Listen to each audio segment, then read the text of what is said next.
Hello everyone, welcome to Techavro.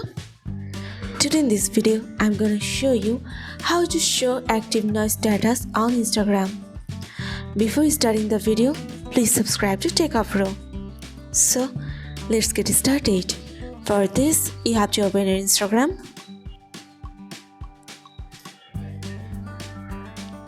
Now go to your profile. Now click on your menu. Now scroll down. Here you can see messages and story replies. Press on this. Now you can see here show activity status. Click on this.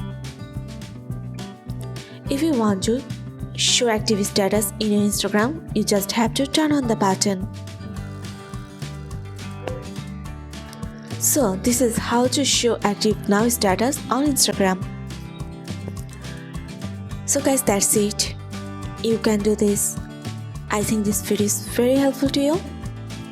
If it was, then give a thumbs up and hit the subscribe button. And thanks for watching.